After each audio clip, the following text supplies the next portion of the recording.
go back to the mindset or the thoughts that you had going into that deal. Because a lot of people are afraid to do the first deal because ultimately you don't know what Yeah. you don't know, and that's understandable. But Yes. what gave you the confidence going in? Like, look, I'm going to figure this thing out, and we're going to get this problem solved. Yeah, that's a good question, Chris. I think one of the things is, when you go to a real estate room, right, you meet people, because that preceded my first deal. I had two thoughts. One is I thought maybe arrogantly that the people in the room weren't smarter than me, right? I was like, hey, I don't think everybody collectively in this room is smart or smart. I don't think they're smarter than I am. And I said, two, they're not going to outwork me, right? So that was the fundamental. That's those two things. They're not smarter and they're not going to outwork me. And if you think about it from a longevity thing in this business, there's a lot of high and low points. And that was my initial thoughts. Then it was just a matter of getting the resources, finding an agent that could help me with comps, right? Finding out how to talk to a bank, finding out how to negotiate, the debt side of it and figuring out what the equity side of it. And then reaching out to a realtor and saying, how do you help me move this product? But the fundamental things, I mean, it's at the most basic level, it is having a high intensity and high work rate. Yeah, I agree. So in that moment, there's chaos because you don't know what you don't know, and you're having, as you mentioned, figure it out, bring the resources, and ultimately you realize, hey, this is a problem. It can be solved. I like how Jocko Willink in a podcast a long time ago, so former Navy SEAL, leadership coach, and an educator now, but he talked about training SEALs, which in combat, and I'm sure you can relate to this, at least in high stress environments, you have to, as a leader, extract yourself out of the trenches, because in the trenches, like, it's a mess. Right. But if you can extract yourself out and get that full campaign, full picture view of the situation, then you can actually make forward progress, make decisions that help you get from point A to B to C to D. Because ultimately, when someone comes to you with a problem and they discuss, they tell you all the details, it's a lot easier to solve.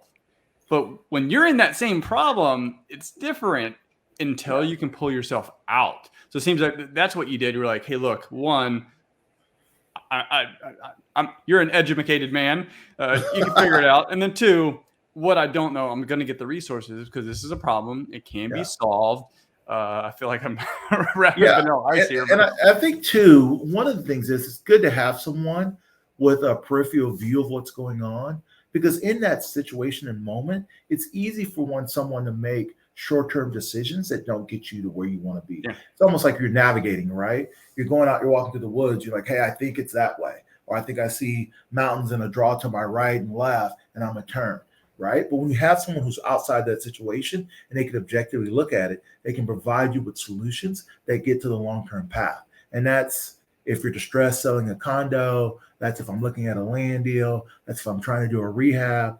That's the thing. It's getting that external view of what's going on. And I mean, I was doing it last night, I was doing it this morning. It's constantly figuring out where you are in a situation and what gets you to the long-term goal. And this goes in a totally different way, but just sparked my head in my head, and then we'll close out. Most of the people that you're buying these properties from refuse to make decisions.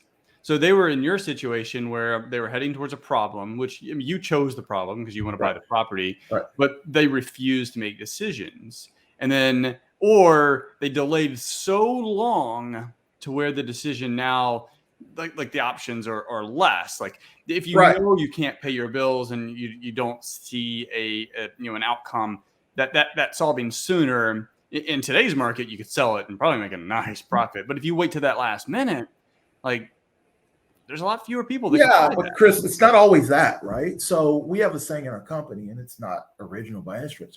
In the land of the blind, the one-eyed man is king, or person, right? So I buy properties on the market today, like on MLS. People are like, you can't do that. We do it, right? So it's having a vision of where you want to go, and then having the wherewithal and the fortitude and the tenacity to get there.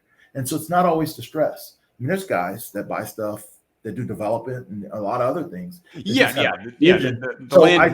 think from the house mentality, it's like we always got to beat somebody up or whatever. That's not it.